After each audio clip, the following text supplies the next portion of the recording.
জুলাই বিপ্লবী ছাত্র জনতা সিদ্ধান্ত নিয়েছে আওয়ামী লীগকে যতক্ষণ না পর্যন্ত নিষিদ্ধ করা হচ্ছে ততক্ষণ পর্যন্ত এই যমুনার রাজপথ থেকে ছাত্র জনতা যাবে না। পিপিলিকার পাখা গজায় মরিবার তরে আওয়ামী লীগের মরার সময় হয়ে গিয়েছে।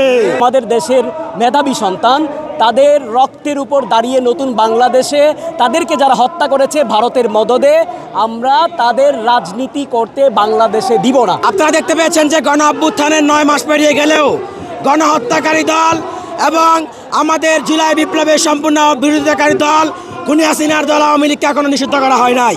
তাই জুলাই ঐক্যের মধ্য দিয়ে জুলাই বিপ্লবী ছাত্র জনতা সিদ্ধান্ত নিয়েছে আওয়ামী লীগকে যতক্ষণ না পর্যন্ত নিষিদ্ধ করা হচ্ছে ততক্ষণ পর্যন্ত এই যমুনার রাজপথ থেকে ছাত্র জনতা যাবে না।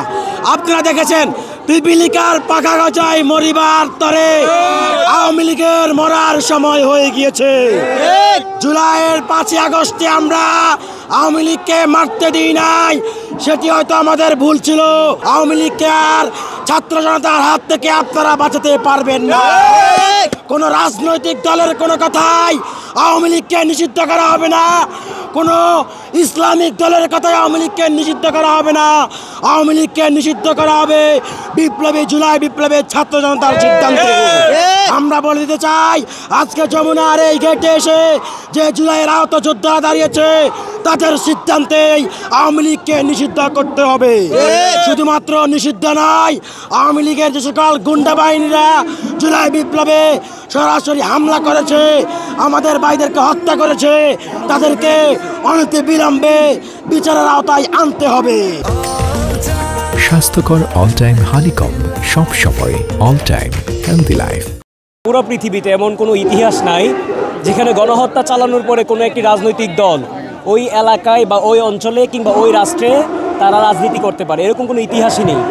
বাংলাদেশে জুলাই বিপ্লবের সময় 2000+ স্টুডেন্টদেরকে হত্যা করা হয়েছে এবং প্রায় 40,000 স্টুডেন্ট আমজনতা জনসাধারণ আহত হয়েছে। এমন একটি বিপ্লব, এমন একটি অভ্যুত্থানের পরে এমন একটি খুনি ফ্যাসিস্ট আওয়ামী লীগ এরকম একটি রাজনৈতিক দল এই দেশে আর রাজনীতি করার কোনো ধরনের অধিকার রাখে না।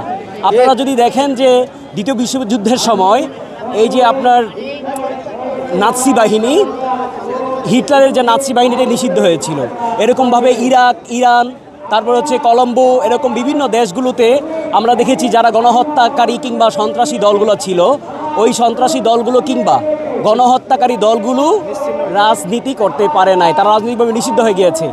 এরই ধারাবাহিকতায় আমরা মনে করি বাংলাদেশে এই মেধাবী ছাত্র যারা বিশ্ববিদ্যালয় পর্যন্ত পড়েছে, প্রাইভেট, ন্যাশনাল, পাবলিক ইউনিভার্সিটির বিভিন্ন স্টুডেন্টরা যারা আমাদের দেশের মেধাবী সন্তান, তাদের রক্তের উপর দাঁড়িয়ে নতুন বাংলাদেশে তাদেরকে যারা হত্যা করেছে ভারতের মদদে, আমরা তাদের রাজনীতি করতে বাংলাদেশে দিব না।